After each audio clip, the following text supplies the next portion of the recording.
Hi there. So today I want to speak about the spiritual path and about discernment. So in the spiritual communities, there's a lot of talk about being open and to about being in love and light, and that actually, if we're not like discerning and conscious and aware of also the existence of the shadow side, and if we don't know how to skillfully navigate in this world where these two energies exist, we can actually be very vulnerable and exposed and prone to attack from the dark side, and also to being ourselves channels of this dark energy. So I want to speak about this today in this video.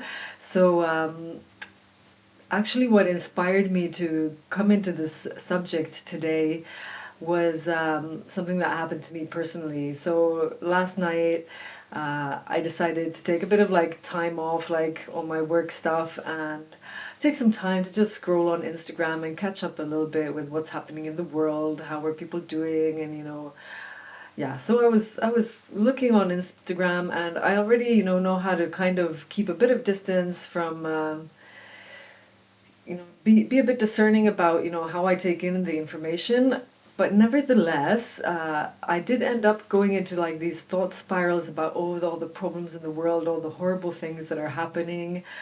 And then in the morning I woke up and I felt totally deflated and like wondering about you know yeah, my whole, like, just questioning myself, doubting my work, doubting my the passion, the drive, the mission that I feel that I'm on, and really, I was in a difficult space and felt unmotivated and felt like there's no purpose in like showing up, and sharing and teaching and working, and it's so this is something that I want to talk about because as I've understood from my study and journey with my husband's tradition, the Huni Queen tradition from the Brazilian Amazon, uh, when you work with in connection with nature, um, you become very aware of like the existence of the good and the bad, things that support you and things that don't support you. And this is something that is very real here in the world that we live in.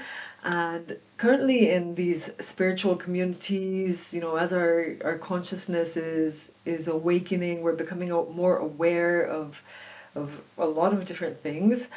Then in these spiritual circles, it's easy to get like really kind of swept away by this desire to follow the light and the light and the love. And I understand that perhaps, well, I really don't know because the spiritual dimensions are a mystery. I only can know what, I've experienced myself, or, maybe what I hear other people say. But until I have that personal experience, it's just an idea. So there is, so it's possible that ultimately everything is love, and it's like the wholeness. Within that wholeness, there's the light and the dark. So if we get totally sucked into one or the other without like knowing our place and being in our own kind of authority and power, then we can actually, it can lead us astray. So I've had personally experiences during my study with the plant medicines, and in my study with the Honeyquin tradition, that there can be experiences that are extremely powerful and feel like extremely expansive and love and light and that, and then in an instant discovering that that was actually an enchantment, a spell, an illusion, a trick from some like darker force that was trying to like sweep me away and distract me from my path, my work, my journey.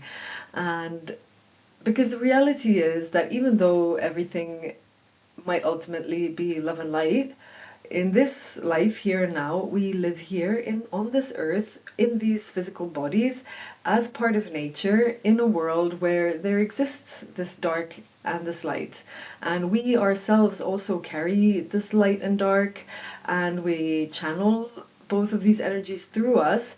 And for me, it really is about learning to have an honest look at this, to have a willingness and the courage to see things as they really are, so that we can be conscious and master how to navigate through these energies without them kind of like controlling us. This is what for me like sovereignty is all about, and having like spiritual authority, like standing in our own personal power, is about knowing how to recognize these different energies and not being excessively attached to either one or the other, and just learning to accept kind of that this is the reality that we exist in. And we can have all kinds of narratives and stories to justify and explain this, which is fine, but really, like if we're just like go into these narratives and stories trying to explain and justify everything, then it kind of we lose the purpose of like being present here in this everyday life now in this moment, and having the experience that perhaps our soul is here to experience and to contribute to this evolution of our world and life. But in the end, I don't know either, so take what resonates and leave what doesn't. This reminds me of a story like when I was in my early 20s and I spent a year living in Pakistan, and there was a French woman who arrived there, and she was walking around in shorts, and she was complaining that, oh, people are looking at me nasty and like giving me nasty comments. And I kind of understand this perspective that, okay, I want to, we want to be free to wear whatever we want and do whatever we want. But when we live in a certain, or when we are in a certain culture or a certain context or situation, it's good to be aware of the cultural norms and to kind of honor and respect those as well, so that we can stay safe and not be so vulnerable to like, the judgments that come from outside. So the same applies when we walk on the spiritual path with the plant medicines, that even though we might be, wanting to be all in love and light, it's important to be aware that in these spiritual dimensions, there exist also energies that are not always, they don't have our best interests in mind. There are a lot of energies that are, hungry as well, just like we are hungry. We want food, we want money, we want this and that so that we can sustain ourselves. So the world in all its different levels has beings that also need this kind of exchange of energy. So unless we know who we interact with and how we interact, then we are kind of victims of circumstance and available to whatever energies that want to make use of us. So I have this example, a really concrete example from like a few years ago. Gosh, I can't remember how many years ago, not very long ago, but I went to watch a film that a friend of mine had released.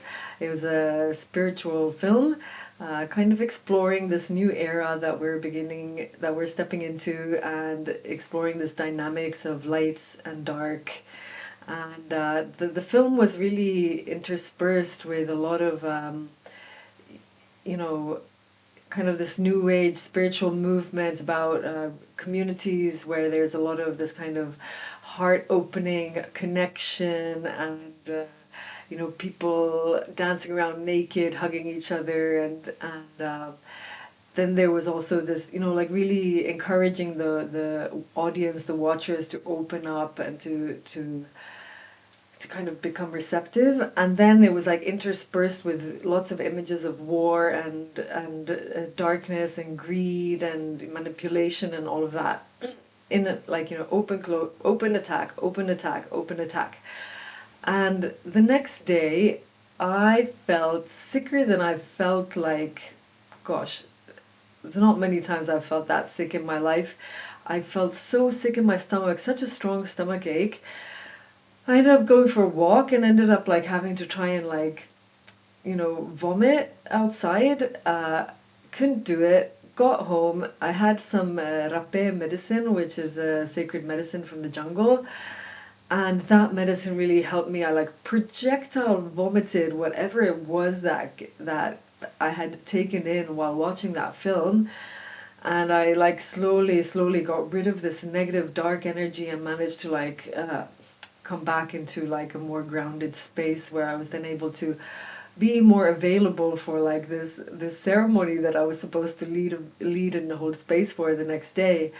And this is for me like such a concrete example of like, having an open heart is like really beautiful and really precious and really powerful. But unless we have like healthy boundaries and discernment, about what we let in and what we don't let in, then, it can really sabotage us and hurt us. And yeah.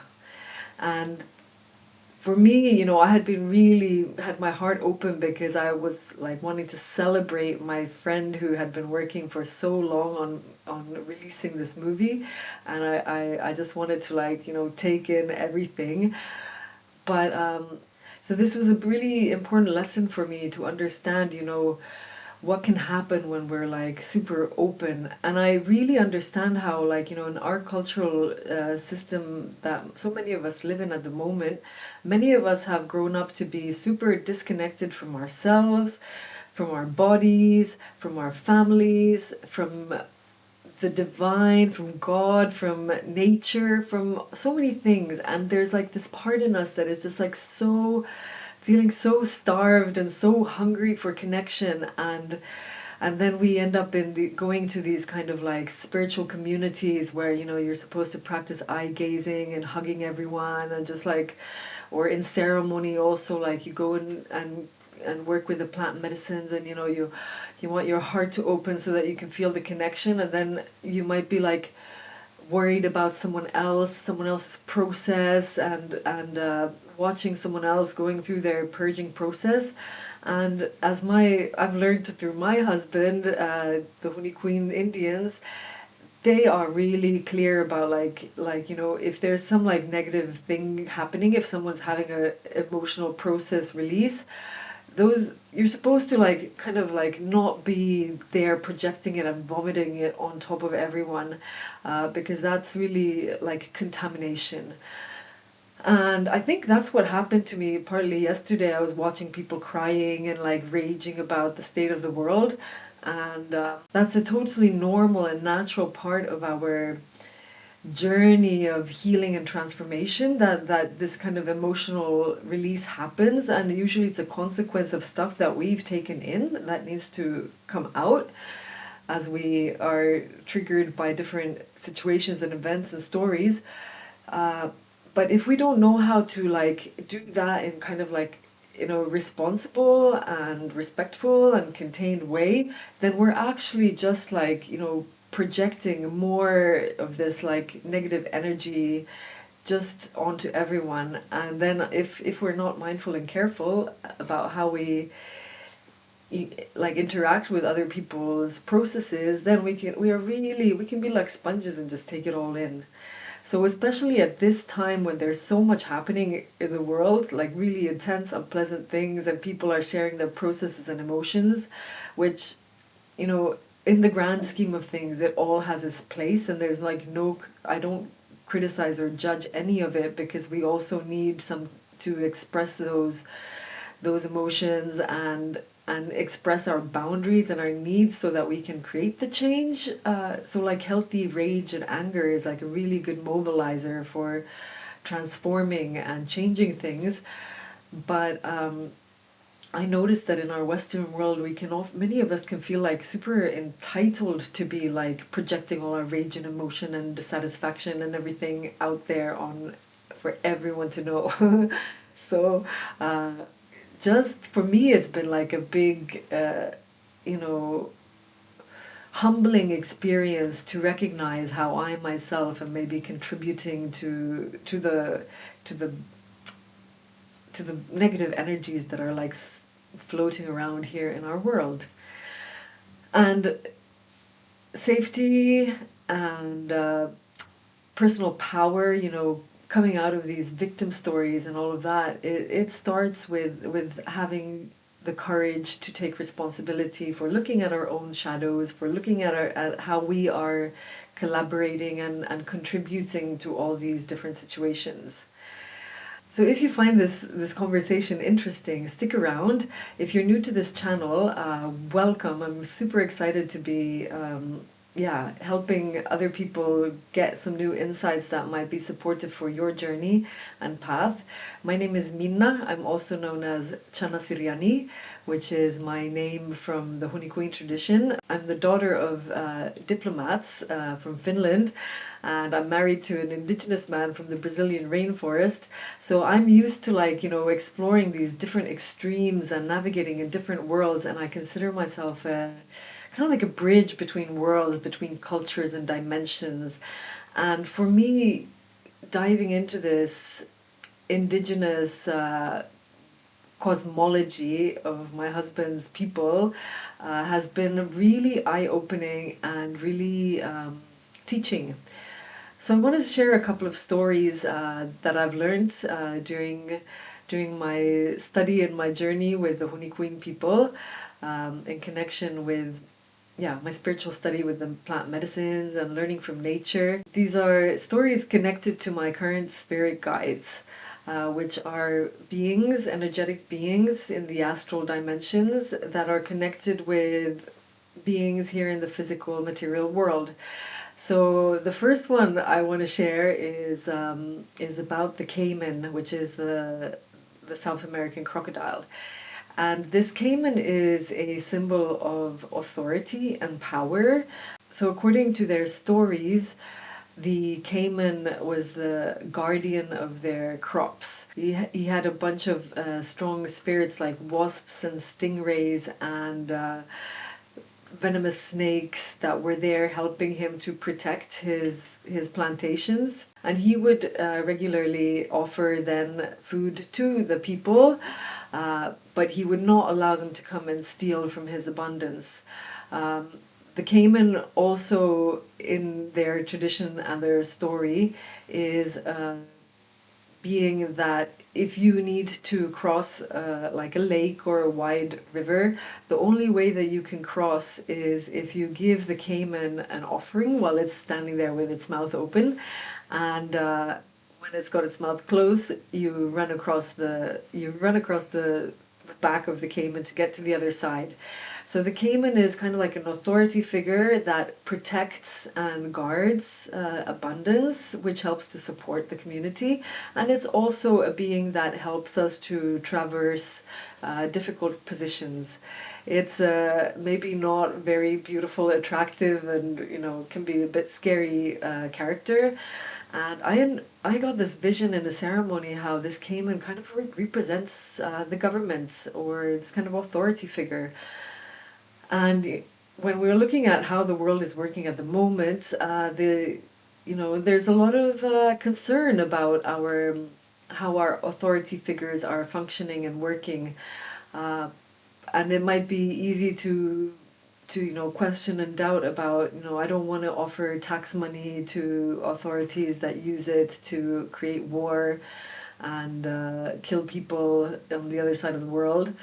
At the same time, there are stories of immigrants coming, like for example here to Finland. There's a lot of immigrants that have come here and they're in need of food and shelter and support.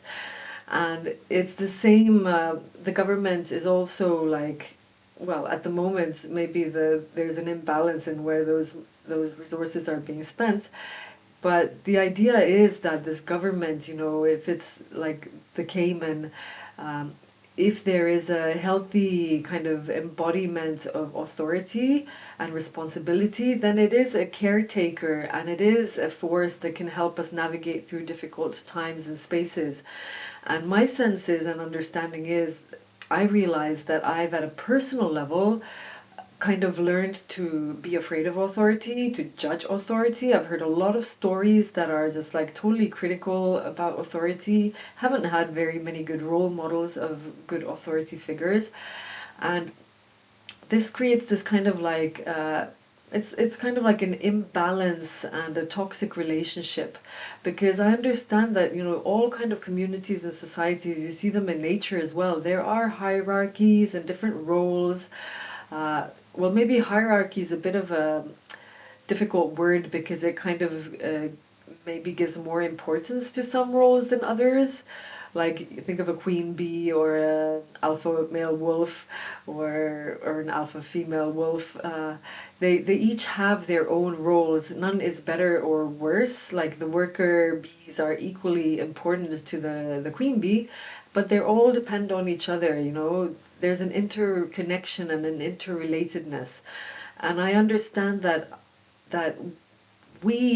for me, the Cayman has been something that the spirit of the Cayman has been a being that I've welcomed into my life to help me heal my relationship with authority so that I can learn to embody a healthier relationship with authority, so that I can begin to own my own authority, my own worth, to be able to ask for what I need to help other people pass on to the other side, and also to be able to receive and take care of what I need to take care of so that I can help those that depend on me.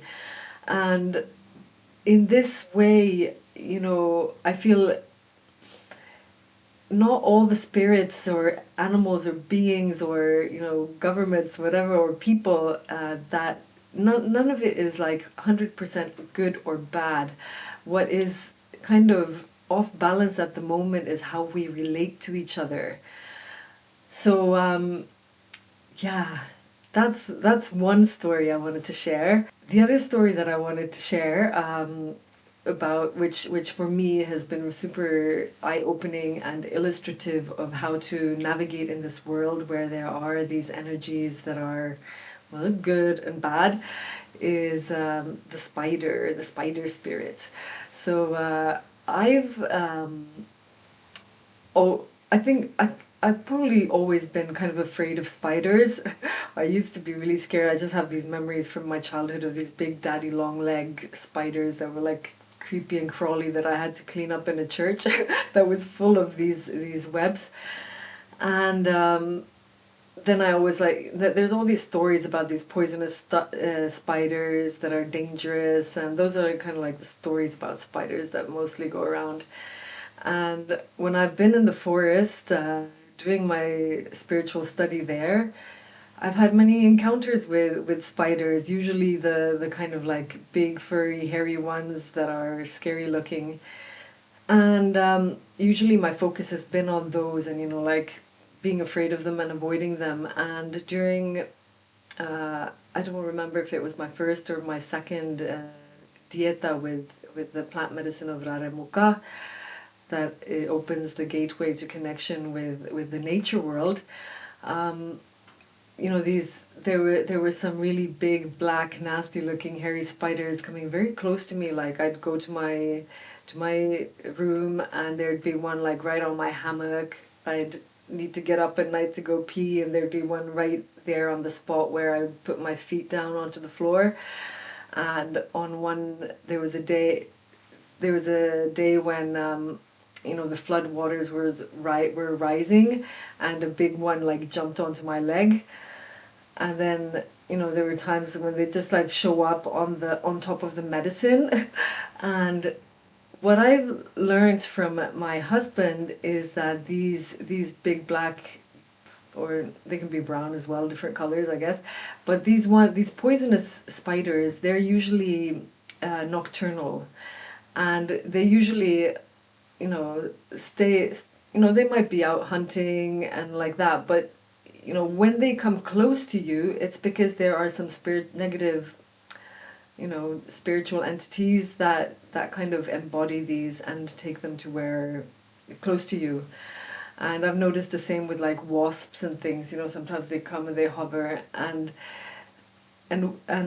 until we learn how to recognize that there are these interfering spirits that are coming really close into our space, unless we know how to send them away and set some clear boundaries with them, um, they just, yeah, they're basically feeding off of our fear and our, yeah, discomfort. Now there are also other kinds of spiders, which is like something that I discovered only like a year ago. Um, or actually there's not I didn't discover it a year ago, but that I started building consciously a new kind of relationship with the good spiders. So the daytime spiders are the ones that build webs, beautiful webs, you know, that sparkle in the day in the sunlight, that attract abundance.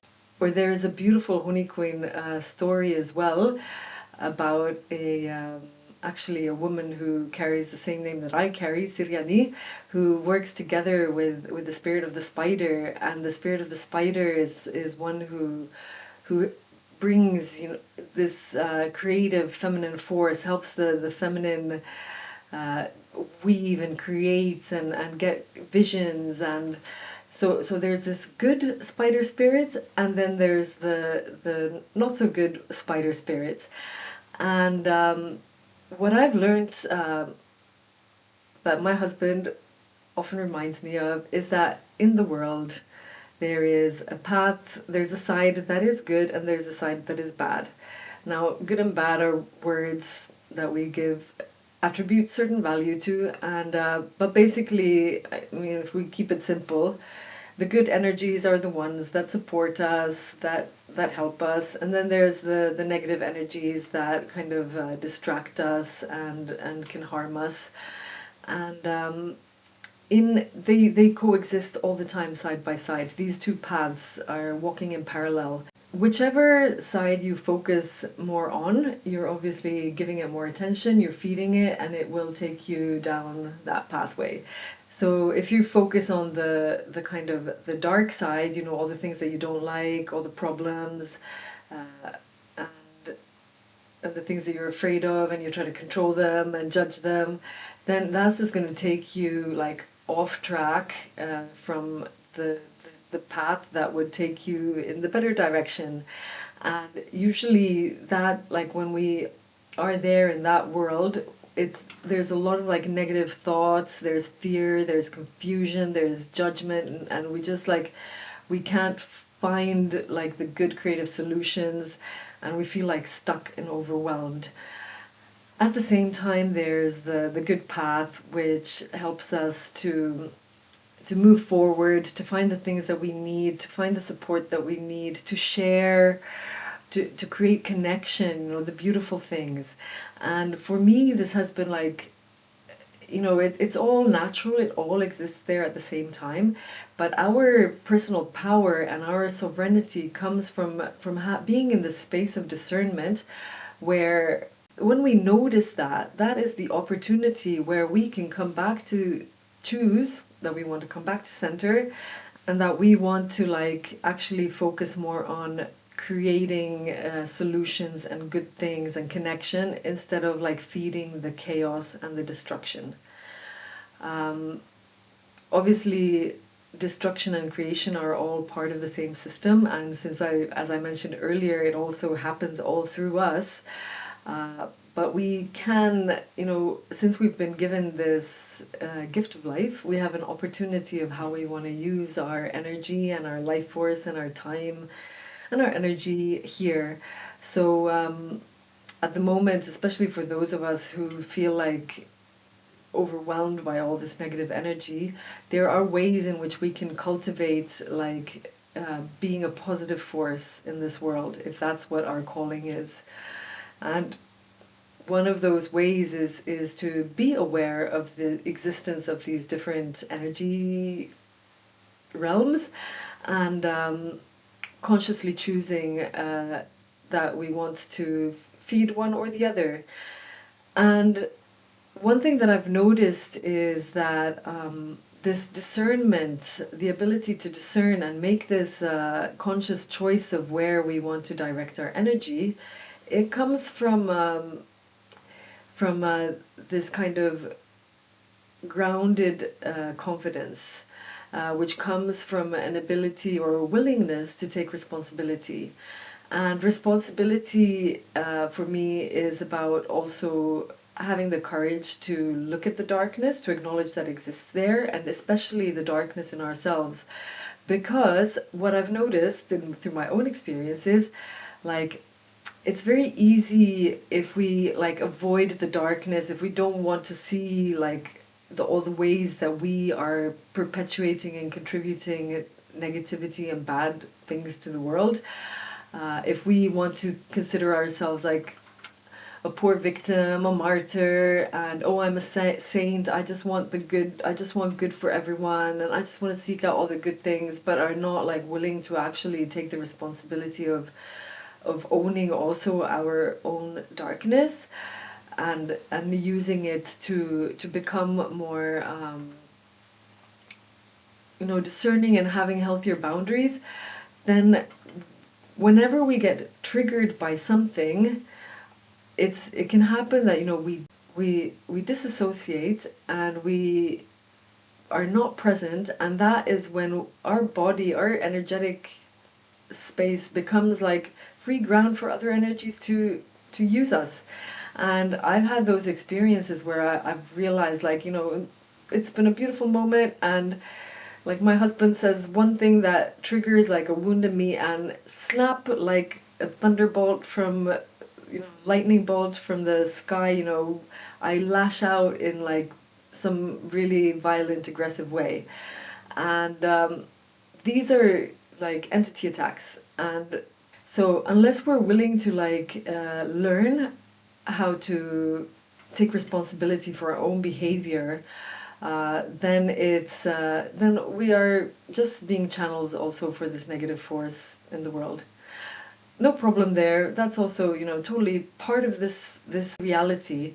But if you feel the calling to be on the path that is more constructive, as I do, then I realize I've learned that the most important thing is to start to learn how to take responsibility for myself, to be present for myself, to be present, to recognize my weak spots, to learn how to support myself when those weak spots get activated, how to ground myself, how to have good boundaries, contain my own emotional process, so I'm not like attacking the outside world with my emotional process, and to create that kind of container, that space where I can transmute and release whatever old historic patterns, whatever needs to be changed and transformed into something that's more constructive, more creative, more meaningful, perhaps. That let that old hurt, that pain, that anger, all of that be compost for creating something new. Kind of like, my frustration this morning, my confusion, my became the motivation for me to create this video. So we're all walking this life to the best of our ability, based on what we've learned, what we've been modeled, and there's no blame or judgment, for bad behavior or you know making mistakes, because we're all in this boat together. We're doing the best we can. We've all got good intentions, and at times we just don't know how to do it. And we may have like there's a lot of like opinions and stories and guidelines and all of that to how to make that transformation and change happen. But actually, the way that it happens is in community, together, practicing new ways of being. And so I just notice, talking about all these subjects, I notice I've been feeling really agitated, very fast paced. Maybe you've noticed that too, like a kind of energy and attention. And I think that's like really I've noticed that whenever I talk and speak about these kind of dark energies, hungry ghosts, that it creates a certain kind of maybe like a kind of fight or flight response. Well, not flight, but a fight response in me, at least. Having to stay strong and firm. And at the same time, when we go into that shadow world and learn how to hold space for ourselves, the wounded, vulnerable parts of ourselves, that requires a different kind of energy, like a softness, a compassion, a safe space, because it is only when we create this kind of like safe space in ourselves, in our bodies, that we can actually open up to safe, to this kind of discernment, to connection, to creativity, and to being and to receiving the inspiration and the guidance for how to step out of that difficult place and into a better place. So, for those of you who feel curious and interested to explore these subjects more and to connect more with your personal kind of inner sense of safety, which is the kind of like foundational grounding space from where you can connect with your discernment and with your courage to learn how to hold healthy boundaries and to choose where you feed your energy, where you give yourself to. Then if this is something that resonates for you and you feel curious to explore the subject together with me, I will soon be opening up an online course on the sacred plant medicine journey, about how to navigate this journey in this world safely and confidently with clarity. Because when we do step onto this path with the plant medicines, it opens up our awareness, it makes us more conscious, it makes us super sensitive, and it exposes us to these other dimensions of reality where there are lots of different kinds of energies. And unless we know um, how to recognize what is us and what is not us, what is ours, what is not ours, and unless we know how to create, like, to connect with the resources that are available to support us in making more conscious choices, and to have the courage to make the transformation that we need in our life, then it can be a really tricky place to navigate, and it can lead to a lot of difficulties in life. So we're not here alone. I'm not here alone. You don't need to walk this path alone. So if you're curious to learn more about these spirits of nature and how to navigate in this world, and you want to hear more stories from me, then you can join my newsletter. The link is below the video. Subscribe to this channel. Uh, Follow me on social media. All the links are down there below. And if you want to hear more about this course that I'll be opening up, uh, join the waitlist via the link below. Or maybe you're watching this sometime in the future and the course is already live, or maybe has gone, the live cohort has passed, but the replay is available online. Check out the information in the description section below. And I would love to journey together with you and learn together. And yeah, I'd like to. So let's all take a moment now, because that was like super intense, right?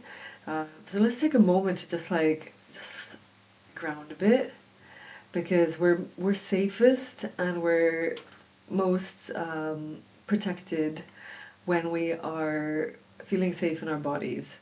So let's call back our own energies. Put your feet on the ground if you've got something to put your feet on, or if not, then whatever surface you're sitting on.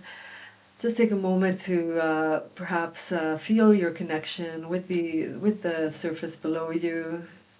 See if you can, if you feel comfortable closing your eyes, close your eyes, and allow ourselves to take a deep breath, to let our body get a bit heavier, relaxed. Maybe feel the support of, I'm sitting on a chair, so I'm allowing myself to maybe lean back a little bit more, feel the support.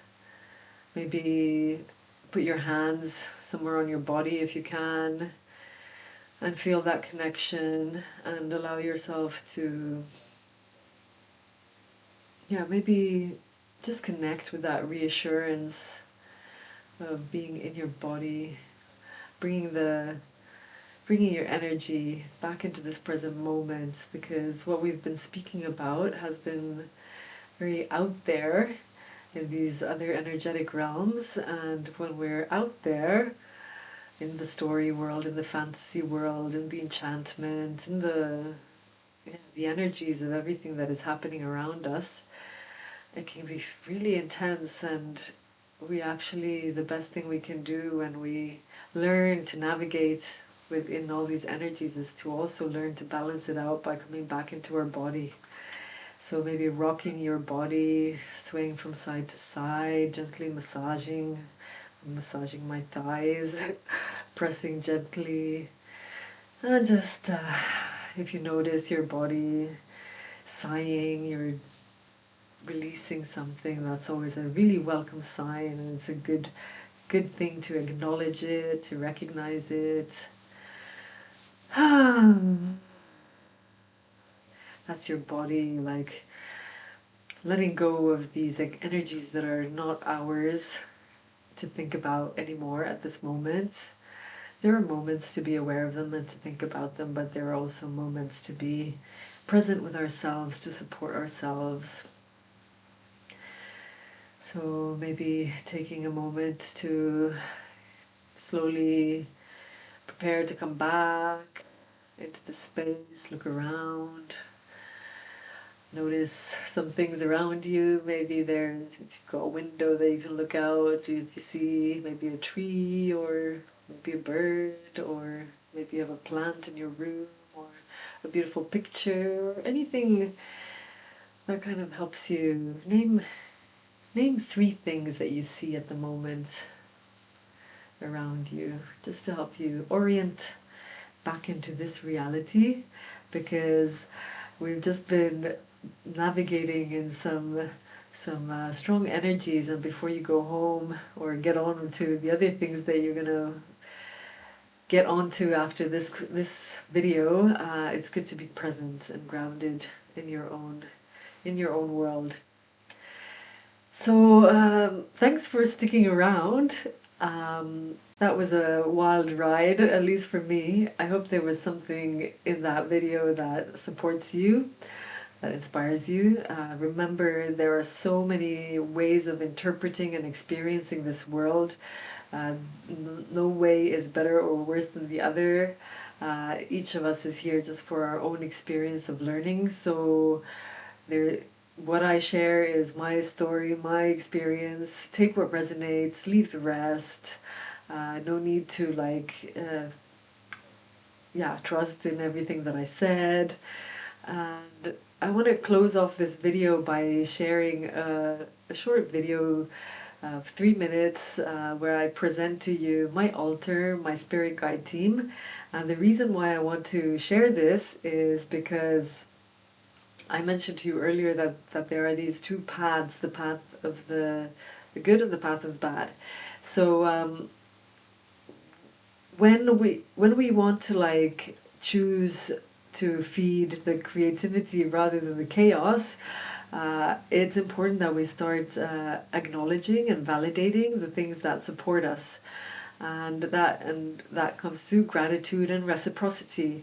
And one way that I am practicing feeding the supportive energies is by acknowledging and validating my spiritual guides, my spirit team, the resources that support me. And so I've created a little video presenting my altar and how I work with my altar to honor it, to show it respect, and so that it can then also support me on my journey, on my path, in my work, so that I can be of service in the best way to those who feel drawn to to the teachings that we are here together sharing. So I'm not alone in what I'm sharing and speaking here. You're not alone, and now is an opportunity to, as we open up, become more conscious and aware, to start getting curious about who are my guides. We all have different teams. Some of us are more elemental, earthy, like me. Others are more into the angelic realms. I also have my unicorn friends. We don't need to discriminate. We're allowed to enjoy it all. So if you want to have a look, stick around, watch another 3 minutes of my altar, or perhaps you might feel inspired to go create your own altar or light a candle and offer some force to your guides if you already have an altar. Yeah, I'd be really curious to hear if you've had some insights from this video, if you have something that you learned, or if you want to share who your spirit guides are. Feel free to use the space here in the comments to kind of also, validate your, to acknowledge, to offer appreciation for your spirit guides by expressing them in voice. Because that's another thing that I really learned in my own journey of learning how to communicate with the spirit guides, is the importance of speaking out loud. Because when we're just doing it in our head, it's very easy for all those distracting negative energies and thoughts to just like, get in the way, and it weakens our ability to communicate straightforwardly and clearly and honestly with the forces and energies that we wish to communicate with. So expression of who we want to speak with and about what and what we're grateful for, that's really a powerful resource and energy that can help us navigate, walk the path that is better for us, that supports us, that creates more goodness. So that was a little piece of homework for you. If you want to take it home and practice that, please do so. And if none of this is relevant for you at this time, because all of us have our different stages on our spiritual journey too. Sometimes, this is not what you need. Sometimes we need to go into that darkness. I spent a lot of time in that darkness, exploring the dark energies for my own learning experience, so that I could come here and talk about it. And also to, yeah, it's part of the own clearing out the old patterns, the inherited narratives and stories. There is that time and space when we will be in that turbulent space with lots of negative, intense, hard energies. And that is also super sacred and super valuable and super important. So there's no judgment towards that either. And we're going to be exploring all of that also in the online course, Sacred Plant Medicine Journey. So if that's where you're at now and you're not feeling any connection with any spirit guides, that's totally fine too. And if you want to put a comment about that below as well, that's fine as well. You're totally welcome. Just to validate yourself as well, and to just maybe appreciate yourself for the courage to be on this journey, which is not easy. Life is not easy for anyone. So yeah, wherever you are in your journey, sending you lots of love and gratitude and compassion. You're a brave soul. We're doing it, and wishing you a good rest of the day, rest of the night, wherever you are, whenever you are watching this. Much love. This is my altar, not as decoration, but as relationship. On this path, I do not walk alone. Siriani, the enchanted boa, is my guide, teacher of sovereignty, guardian of knowledge hidden in the mysterious depths of the unknown. She is the bridge between worlds, between the seen and the unseen, between earth and the astral realms. She reminds me to listen, to stay grounded, to walk with power rooted in humility. Inu, the jaguar, is my protector, offering courage and confidence. The caiman is guardian of the bridge, path opener, the authority that helps me cross difficult places. The spider is the feminine weaver, creator of abundance, working quietly in the unseen realms. The Chana bird sings and speaks through me, messenger, storyteller, teacher, bringer of good news and joy. The cricket brings surprise, healing, good fortune and happiness. The devas, deities and orishas share their strength, compassion, and light. There was a time when some of these forces felt frightening to me. I wondered if the unseen demanded sacrifice or wanted something of me, if I had to give something away to feel safe. But slowly, through practice, I learned that relationship is built through choice, appreciation, and care, not fear.